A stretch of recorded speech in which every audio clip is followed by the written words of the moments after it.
Hey, welcome to Holistically Hope with Rachel Pontillo. I am your host, Rachel Pontillo, and my guest today is Dr. Michael Breus, who is the author of the brand new book, The Power of When.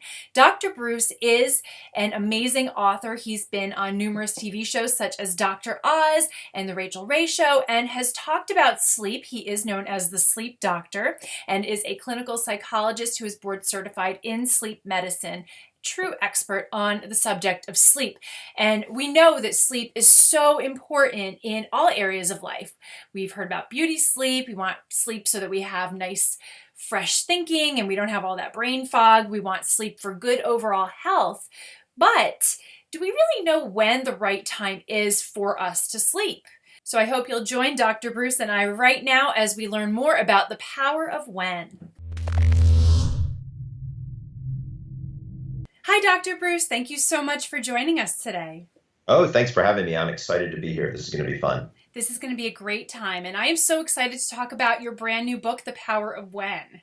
Thank you. Yeah, it's been a lot of fun in the writing and then getting the word out, and people are really seem to be attracted to the whole idea of what is a chronotype and how does it work and all that kind of fun, funky stuff. Absolutely, and we're going to get to that. But before we do, I just want to say thank you for writing this book because I feel that I have been a very misunderstood sleeper pretty much my whole life because, I'm a wolf according to your quiz, and As am I. As am I. yay.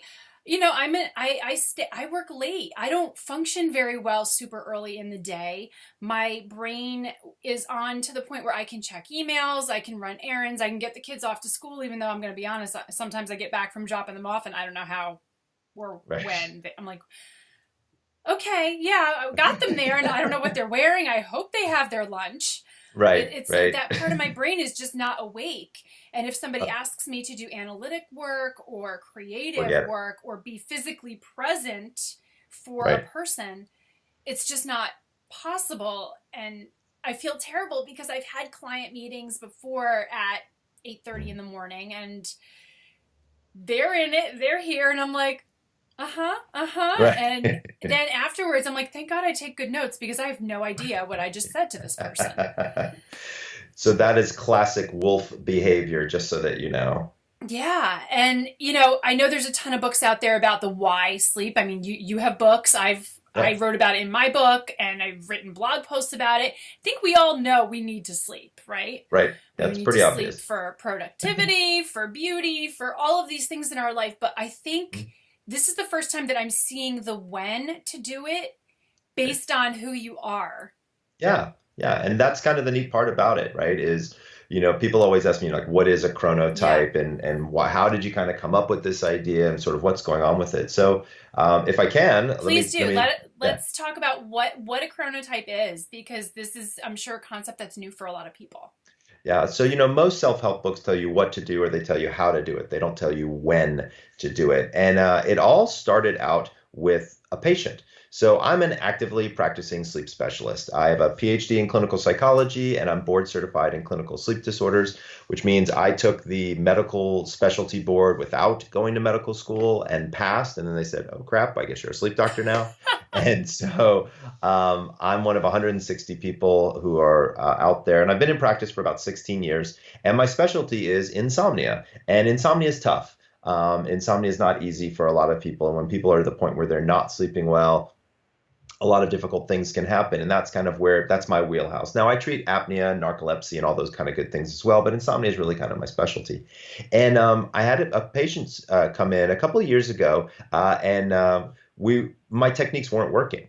I tried non-pharmaceutical techniques. I tried nutraceuticals. I tried scheduling. I tried all kind of the tools in my tool chest, if you will, and nothing was working. And that was confusing to me because, to be honest with you, I'm usually pretty successful most of the time. And so I sat down and re-interviewed her, and I was like, "What's going on?" And she said, "Dr. Bruce, it's not that I can't fall asleep, and it's not that I can't stay asleep." She said, "I sleep at the wrong time." I said, "What do you mean you sleep at the wrong time?" She said, "If it were up to me, I would go to bed at 2 and I would wake up at 9." And I was like, Okay, so now I'd heard of shift work sleep disorder. So these are people who work the night shift and then their body clock is off during the day. And I have two teenagers. I have a 14-year-old son and a 13-year-old daughter. And so they are wolves, like we've been talking about. And I'm going to explain to everybody what that means in a second. But they are night people. They like to go to bed at, 1, 2 o'clock in the morning, and then they like to sleep until noon the next day. I don't know if anybody out there has teenagers. This is a classic teenager move. By the way, it's driven by their biology. They can't help it. So I'd heard of that kind of stuff, but I hadn't really heard of it very much in an adult, especially not to this extreme. And so I said, all right, well, let's do an experiment. So I called up her boss and I said, would it be possible for her to come in 2 hours later and stay 2 hours later? So coming in like around 11-ish, 10:30, 11, and not leaving until 6:30 or 7. And he said, Michael, I'm going to fire her at the end of 2 weeks if something doesn't change, because she couldn't get to work on time, falling asleep in meetings, not being productive. And he's like, and I really like her. And I know that when she's on, she's amazing, but I can't figure this out. I said, let's do the experiment. He was like, we don't have anything to lose. Let's go for it. Within 7 to 10 days, it was a miraculous change. It was really kind of weird too, because I called him back up and he said, she shows up on time. She's participating in every meeting. Her work product is 1,000% better. Like, I don't know what you did to her. And I said, I didn't do anything. All I did was I switched her time of when, to what I think might be more genetically where she's at. And then something weird happened. I talked to her husband and he said, I like her more. Whoa. Right? That's a big statement. That's pretty significant. Yeah. And then we talked and he said, and my kids told me that they get along better with mom now that she's better. And they couldn't describe it. It was very, very interesting. It was kind of quite fascinating. And I said, okay, something is going on here. So brought her back in and she was like, oh my gosh, you saved my job, saved my life. And I'm like, well, hold on, there's more. Let's figure out what else is going on. And I said, are there certain times of day where you find you're able to be more productive than others? And she said, actually, when I'm doing analytics, it's really difficult for me to do it right after I wake up. But right after I wake up, I can be much more creative. Right. And you actually mentioned that just a minute ago yourself, like when you get your kids up, you're kind of in this brain fog, trying to get through the day. Like right. Zombie mode. Right. And so it turns out that actually for wolves, which is what my patient was, and you are, and I am, we are night people. Right. And so morning times are very, very difficult for us. But there is data to show that some morning times can actually be a creative time. So I started to kind of understand that. And I dug into the literature, and it was fascinating because what ended up happening is that there wasn't a lot of ways to assess somebody like that. Like I needed an assessment tool because everything I read was either if you were a super early morning person or a super late night person. But then I was like, well, what about people in the middle? And what about my insomnia people? Like there's more than 2 types here, but there was no tool for it. So I said, all right, screw it. I'll just make my own. And so I went into the literature and I looked at personality traits. I looked at timing traits. I looked at all these different things, and I came up with this quiz. And you have taken the quiz. Thank you, by the way, for taking the quiz. You're welcome. And people out there, if they want, they can check it out at thepowerofwhenquiz.com. And we'll link to that in the notes. Don't worry. Oh, perfect. Thank you. And so what's great about that is that it's free. You go in and you take your quiz and you fall into one of these 4 buckets of types of people. And let me explain to you what those types are and then what I did with the types. And so I'm not a bird, I'm a mammal. And so I wasn't too happy with being called an early bird or a night owl. So I chose animals from the animal kingdom that actually have these patterns to their sleep habits. So early morning people are called lions. Now we know that lions in the animal kingdom, their first kill is usually at dawn. They are very early risers, and then by the middle of the day, they're napping, they're relaxing, and as soon as nightfall comes, they're out cold. And so those are my early morning people. And what we know about them is very interesting. So lions are my COOs of a company. These are operators. These are my type A personalities who like to get stuff done. It's kind of interesting. They will create a list every day, and they like to check off the list. And they don't like to go 2 down for the list. They like to literally go through the list at a very particular order. Order seems to be very important for these people, but they have a tendency to get stuff done. They're great managers. And they work pretty well. And these are type A people that are very productive. Okay. My middle of the day people are what I call bears. And so bears actually rise with the sun and go to bed as the sun sets. And believe it or not, most of society is a bear. 55%, as a matter of fact, of people are bears. These are my extroverted, outgoing, fun, interesting people. These are the people that kind of keep society together. Like if you're going to lunch, you want to go to lunch with a bear because they're going to tell you some funny story that happened to them or something that's going on at work, and it just makes the whole situation more enjoyable. They like to work hard, but they like to play hard too. And they're not big on work-life balance. They're big on work-life integration, right? So they like to kind of have everything going at the same time. It's quite fascinating. But society is built around bears because there's so doggone many of them that's how society has a tendency to work. I was just going to say that's the 9 to 5. That's corporate America. Exactly. That was designed for the bears of society. Absolutely, absolutely. And what's fascinating is if you look at the whole idea of 9 to 5, that's perfect for a bear, but it's not perfect for a lion, and it's not perfect for you and me who are wolves. So wolves are the night owls. So we have the tendency to be a little bit more introverted, but we're very, very creative people. We are the artists, the inventors, the authors. We are the people who, once you get to know us, you can't shut us up. But if you don't know us, we're not really super talkative. We're just kind of laying back. We're trying to figure you out. What are you here for? What are you going to do? That kind of stuff. And then my final category are my problem sleepers, or what I call dolphins. And so dolphins actually sleep unihemispherically. So half of their brain is asleep while the other half is awake and looking for predators while they're swimming. Wow. I know, isn't that bizarre? I think that's my husband. It could be. And so what's interesting about dolphins, I thought that was a good representation of my patients who don't sleep very well. My dolphins are my type A personalities, but they have just enough obsessive compulsive perfectionism that it gets in their way of their productivity. They're highly intelligent people, really good people, but boy, they struggle with their sleep, and they really struggle with sometimes with being as productive as they want to be. They have a lot of nervous energy, and it has a tendency to affect them throughout the day. So now I have these 4 categories, and I'm like, well, what the heck am I going to do with these? And what I discovered was that they each had a unique biological rhythm or circadian rhythm to them. And so we were talking about, what is a chronotype? A chronotype is, by definition, a type of individual based on their genetically predetermined sleep schedule.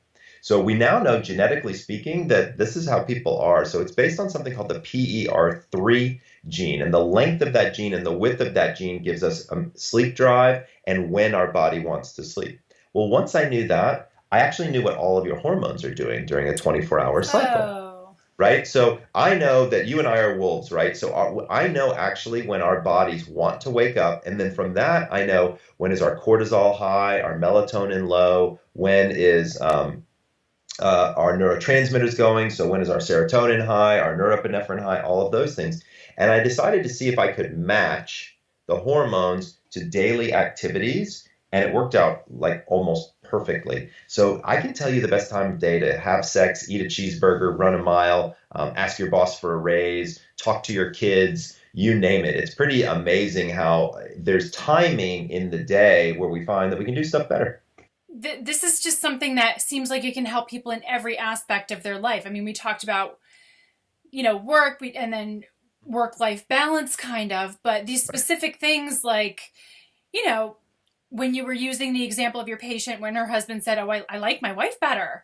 Yeah. And then right. you were saying knowing the best time for things like sex, like intimacy, which makes such a huge difference in the quality of someone's relationship and therefore the quality of their lives. Absolutely. This is life-changing information. Yeah, it's cool stuff. Everybody always asks me about sex, so I'm going to tell you all about it. Is that okay? Go for it. Absolutely. So it's really interesting. So when you look at the surveys on when do people have sex, 73% of people have sex based on convenience, not based on desire, which I think is an interesting fact, right? And it makes sense, right? We have busy lives. And so here's what happens is you get in bed, it's 10:30, 11 o'clock at night, you're lying next to your bed partner, you're not wearing as many clothes, you're kind of relaxed, and you're like, hey, you interested? Yeah, sure, why not? And then let's go, yeah. Right. And that's what ends up happening, right? That's very different than an intimate connection that you can have through a sexual experience that could be driven by your hormones. So I decided to look at hormones, like what hormones do you need to have great sex? Okay, so you need estrogen, progesterone, testosterone, cortisol, adrenaline need to be high, and melatonin needs to be low, right? So what do you think happens at 11 o'clock at night? the opposite, Right. right? The exact opposite. Like it couldn't be a worse time to have sex than 11 o'clock at night because your melatonin is high and all of those other hormones are low. And those are the things that you really want to have that sort of intimacy connection. And so I said, well, that doesn't make sense. That's something Right. that I need to talk about with people. And so we started really kind of playing around. So then the object came up. They said, well, Michael, what happens if you're a wolf and you're married to a lion? Like, how does that work? And Right. I was like, oh, crap. Yeah, we better figure that out. So I actually, in the book, I created a matrix. And so you put your chronotype across the top and your bed partner's chronotype across the bottom, and I give you different times. And so first of all, blanket across the board, the best time to actually have sex is like Saturday morning at like 9 o'clock in the morning, because all of the hormones that you want to have high are high, and the ones that you want to have low are low, almost guaranteed across the board. Interesting. But I know that that doesn't always happen, right? You got kids, you got, commitments, you got Yard activities, things like work. that, right? Work. Although I am getting emails from people who are like, I took your advice and now we're getting much more creative Oh, in our sexual interesting. life, which is fun for people and it kind of reinvigorates things. So I'm kind of glad that we're doing that. So I gave people an early evening time when the melatonin is still low enough and the other hormones are high enough, as well as a morning time for them to be able to, kind of figure that thing out. And then also in the book, I have charts for heterosexual couples and then gay couples and then lesbian couples because the hormone structure is different, right? Sure, sure. So if you have two women, it's very different than if you have two men versus man and woman. So it's a lot of fun. We did a whole section on that. That seems to be the most popular section of the book right now. I'm sure. Yeah, that one, and also people like to know when should they ask their boss for a raise. That seems to be another big Well, yeah, one. I think people pretty much are probably very motivated by better sex and more money. But Yeah, if I could, yeah, I know you mentioned, time to eat a meal based uh-huh. on your chronotype, and Yep, that's obviously something that hmm, concerns our audience a lot since we have a for very sure. health conscious audience and we talk a lot about eating the right Mhm. foods for your individual type, your individual Sure, body. for sure. So, what can you say about that? Yeah, absolutely. So one of the things is we've got two major circadian rhythms. And remember for everybody, just to back up for a second, sleep works on two basic systems. So one is a drive, like hunger, right? So I'm hungry, I'm hungry, I'm hungry. I eat something and that drive dissipates. The same holds true with sleep. Sleep drive increases throughout the day. It's based neurochemically on something called adenosine, which Mm-hmm. is a cellular byproduct. So when a cell eats some glucose, something comes out the back end, that's adenosine. As that builds up in our system, it makes us sleepier and sleepier and sleepier, and that kind of works throughout the day. Coincidentally, if you look at the molecular structure of adenosine and the molecular structure of caffeine, they're off by one molecule. Oh, wow. So this is why caffeine fits into that receptor site and blocks the adenosine, and that's why caffeine keeps you awake, Hmm. right, as opposed to getting sleepy. And then once you burn through that caffeine, it all comes rushing in, and that's where the caffeine The crash, crash. Okay. right, comes in. So that's one system. The second system is your circadian rhythm. And this is your sleep regulator. So understanding when your body naturally wants to go to bed. That's my area of expertise, and that's where chronotype comes in. So all of that is predicated on something called your pineal gland, which is about dead center of your brain. Well, that's kind of the main circadian clock, but there's a second, and it's in your gut. Your gut, we call the gut the second brain, Mm-hmm. and we do that for a reason because it affects so many different areas of what's going on in our world. And so knowing when to eat and what to eat can actually keep your whole day very, very productive. So generally speaking, across all chronotypes, one of the things I like to discuss with people is you really want to eat dinner, like a queen. You want to eat lunch like a princess, and you want to eat dinner, or I'm sorry, yeah, breakfast, lunch, and then dinner like a pauper, right? So in terms of amount. So you want to have your largest meal of the day, if possible, to be breakfast. Now, let me tell you something. That's not easy for wolves to do, okay? I'm not hungry when I wake up in the Yeah, I'm not morning. hungry till noon usually. Right. And that is one of the challenges that I have with wolves is because they need brain food, right? And so when you look at having a larger breakfast and what do you want to have in that breakfast, you want to have good fats and you want to have good proteins, right? Those are kind of the biggies. You actually want to stay away from carbohydrates early in the morning because carbs make you sleepy. And if you're a wolf and you're already sleepy and you already hate mornings, you throw a bagel in there and you're doomed, okay? Yeah. Right? I mean, it's just not good, right? Because that Or, high level of pancakes or waffles. It's like, exactly.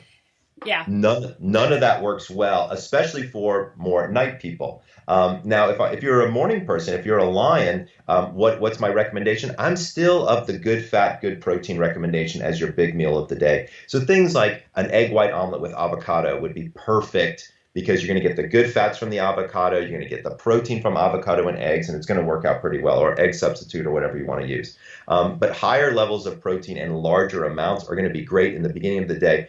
Also, if you're going to have fats, it's better to have it at the beginning of the day because you give your body the time to work it off before you go to sleep. You got to remember is when you do go to sleep, your metabolism really moves into a much lower pace. And so many people have their biggest meal of the day at dinner. Right. And there's no place for it to go but to fat storage, right? You just don't have the opportunity to work it off. It doesn't work out well for you. Lunch should be something where you're going to have, and here's where you can start to infuse some carbs at lunch. But be careful because if you have too many carbs at lunch, it makes you feel tired, right? So here's where I'm doing things like I'm having a salad with like arugula, kale, and for example, like poached salmon. Or grilled chicken or something like that. You really want to kind of stick to those kind of meals because, again, protein is the thing that's going to give you energy. Carbs is going to be the thing that kind of slows you down. And, historically, people have not understood that at all. We've always thought, oh, carbs are great energy food. And, you see all these big athletes and they're eating, plates of pasta and all that stuff. Yeah, so it doesn't really work that way anymore. I work with one team in particular now, a national football team. And, and these are 350, 400-pound muscle guys. And they're not down in, the carbs. Don't get me wrong, there's plenty of carbs on the plate, but it's really a protein focus and a high good fat focus for them. And then dinner is where you get your smaller meal, and actually carbs are okay at dinner. But you want to have the right kind of carbs. You don't want to have, the super gluten. You want to have more like the potato or the vegetable-based carbohydrates. They're going to be a little bit better for you. And I have a sweet tooth. I will admit it. I'm an ice cream guy.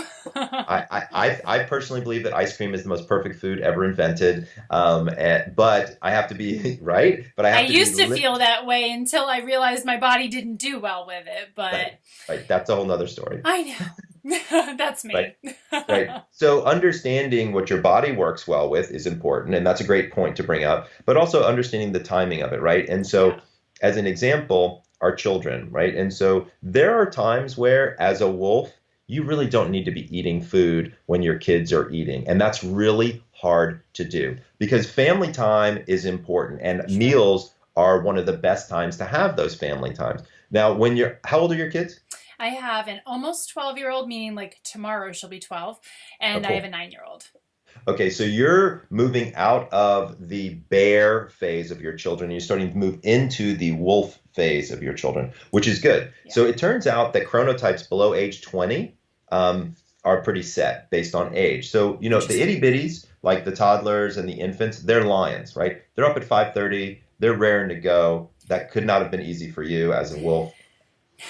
It was not. Right, it's tough. Sleep deprivation. Honestly, I probably would have had a lot more children if the sleep deprivation absolutely was not a factor. Yeah, my wife and I have said that on numerous occasions. Yeah. We were like, two's our limit because I can't function at the level of sleep deprivation that I'm getting. They use it for torture for a reason. It's real. It's not like, oh, you'll sleep later. No. No. Not if you want me to actually raise these kids well. Right, exactly. And so what's fascinating now is like mealtime at our house. So I have a 13-year-old and a 14-year-old. And if mealtime now has a tendency to shift much, much later, like 6:30, 7 o'clock, 7:30, 8 o'clock. Yeah. And that works out perfect because for those of you out there who find yourself to be a wolf, and again, go to the quiz and check it out, what you'll discover is if you eat later, you don't snack later. And that's a big factor, right? That is a big factor because I will tell you, when I tried to fit into the bear meal plan. Yeah, right. I found myself up at midnight with a tub of ice cream when I used to eat it in front of the TV because I wasn't tired, but I was starving. Exactly. And people would say, oh, just go to sleep. You're not hungry. You're just tired. I'm like, no, really not. Yeah, I'm hungry. Yeah, I totally agree with, sometimes eating later for some people really does cut down on that late night snacking.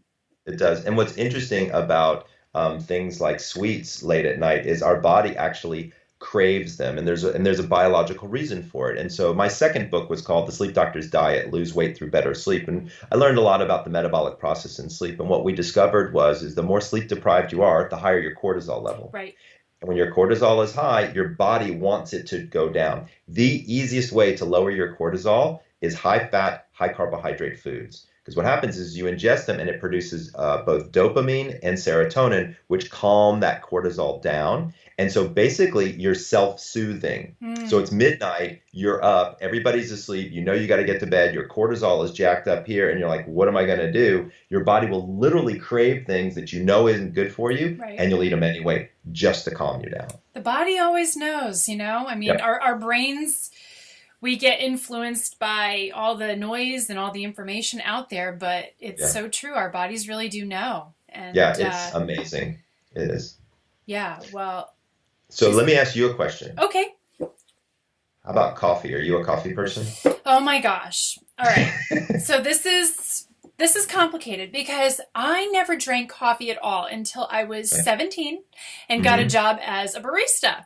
Oh, nice. And then I'm like, oh my God, this is the best thing ever. I used to even make fun of my mother and my aunt and uncle for drinking as much coffee as they drank. But then I hit like the Starbucks bug, and then I'm like, oh, this is the best ever.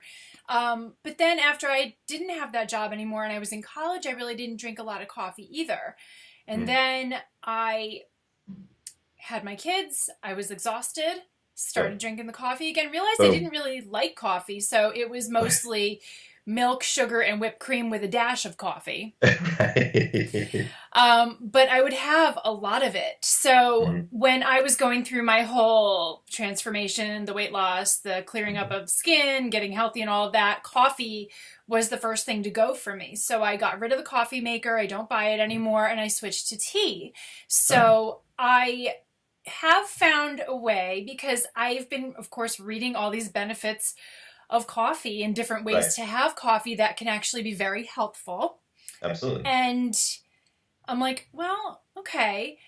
But I know myself that if I allow myself to have it in my house, bad things happen. So I still don't have a coffee maker in my house. I still stick to matcha and herbal tea at home. But when I'm out, I do enjoy coffee. If I'm at someone's house, or if I'm at ballet and some of the moms want to go to Starbucks, I'll go get a coconut milk latte. So yeah, but I do enjoy it, but I had to train myself to like it better without the sugar. I try to have it either black, so I'm all for that. or unsweetened. So what's interesting when you look at coffee, so you're the rarity, okay? You're not the norm, right? Because most people drink coffee and they drink it throughout the daytime, right? Because there are some health benefits to coffee. There are not health benefits to the foam and the sugar and the whipped cream and the drizzle of this and that. That's all different. Candy. Right, exactly. But what's fascinating is when you look at your first cup of coffee. So I've had a lot of people, I have a whole chapter in the book of when should you drink coffee. And it's very interesting. So when your body brings you out of a state of unconsciousness, it does so using two specific hormones, cortisol and adrenaline, right? So when your body is ready to wake up, these things jack up, and that forces you to actually wake up. And if you look at it from a strength perspective and you take cortisol and adrenaline versus caffeine, it's like cocaine and weak tea. Okay, it's like very, very different. But yet so many people, the very first thing that they do in the morning is they drink a cup of coffee. So I'm here to tell you that that's not the best idea. Okay. I'm not going to tell you that you shouldn't drink coffee, but I'm going to tell you when to do it. Okay. So first of all, most people don't know, but while you're breathing at night, you breathe out approximately 1 liter of water a night. Okay, just from the humidity of your breath. Wow. Okay, I'm not and surprised. this is part of the reason that people wake up with chapped lips, and they're dehydrated, right? So the very first thing that you should do is drink an 8 to 10 ounce glass of water. It should probably be room temperature because it's a little bit easier for your body to accept it from a hydration standpoint. Sure. And that's one of the first things I ask people to do. So people are like, but Michael, I got to have my morning cup of coffee. I got to clear the cobwebs. I can't focus. What I tell people all the time is, first of all, the water helps rehydrate you, so that gives you energy. The second thing you do is walk over to the window while you're drinking your water and get some direct sunlight. So it turns out that direct sunlight hits a very particular cell in your eye called a melanopsin cell, and this sends a signal to your brain to stop the melatonin faucet, right? Because that's the reason that people have such a hard time in the morning, is their melatonin faucet is still going. So for you and I, who are wolves, and again, we're night people, our brain doesn't want to be up at 6:30, 7 o'clock in the morning. And our brain wants to continue to sleep. And so that's why the melatonin is still going. But sunlight right in through the eyeball cuts it right off. So that's a neat trick, is drink water, get sunlight, right? First thing in the morning. If you can, even do a very small amount of exercise, even if it's push-ups or sit-ups, just something to get the respiratory system going, get the blood going, it'll help dramatically. Then about 2 hours later, that's when you hit your coffee. And here's why. Because your cortisol and adrenaline starts to fall, and it takes almost 120 minutes for it to start to lower. And if you increase it, and you can actually increase it by adding caffeine, and that'll give you that lift again. So for people out there, drink your first cup of coffee when you get to work. Okay. You don't need to drink it on your ride in. You don't need to drink it. You know, I've got people who their alarm clock is attached to their coffee machine. And right? And they wake up, and all of a sudden it's literally the first thing they do. And they drink 3, 4, 5 cups in the morning. All that does is it gives you the side effects of caffeine. It gives you the jitters. It doesn't really actually affect your energy level. If you're using it as a supplement for energy, wait about 2 hours and then let it kick in, and you'll be surprised how much more effective it is. That's really fascinating, and I'm sure plenty of people are going to appreciate you saying that you can have coffee, just maybe reconsider the time. So that's really great information. Is there anything else that you would like to add, either about chronotypes or about, what this means for people before we sign off for today? I do. Well, so can I give everybody a cool recipe to help them sleep better? Yeah. Okay, so this is one of my favorites. So magnesium turns out to be super good for people to sleep, okay? And nature's sleeping pills are bananas, it turns out. So bananas have a tremendous amount of magnesium, but it turns out that the peel has 3 times the amount of magnesium as the fruit itself. No, I'm not going to ask you to eat the peel, I was just going to say, is that edible? What you do is you get an organic banana and you wash it off to get all the dirt and stuff like that off. You chop off the tips, and then you take the fruit with the peel on and you cut it in half with the fruit in it. And you drop it into about 3 cups of boiling water, and you boil it for about 3 or 4 minutes. And then you steep the water and you drink the water. It's called banana tea. Banana tea. You can add a little bit of honey or a little bit of cinnamon to taste. If you like bananas, it's delicious. Sounds good. You're out like a light. So if you're a dolphin and you're having problems sleeping, try my recipe for banana tea and check out the book. That sounds fantastic. Well, thank you, Dr. Michael Breus, for being with us today. Sure. Everyone, check out the new book, The Power of When. And I really appreciate it. Thank you so much. Thanks, Rachel. This has been awesome. Awesome.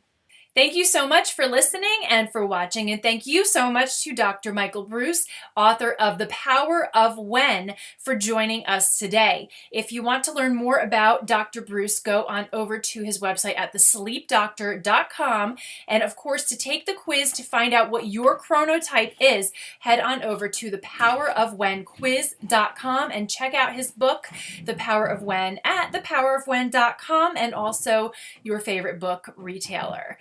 I hope you enjoyed today's episode. I hope you got a ton of value out of what we talked about regarding when the best time is to sleep and different chronotypes, and when the best time is to eat certain things and do other things based on your chronotype. I had a great time learning about this with Dr. Breus. I hope you will subscribe to my YouTube channel, like this video, subscribe to my podcast on iTunes, and come back for our next episode. Go on over as well to holisticallyhope.com, leave me a comment on the blog, and subscribe for free updates. Thank you for joining me. I'm Rachel Pontillo. I'll be back soon with another episode, and I wish you a beautiful day.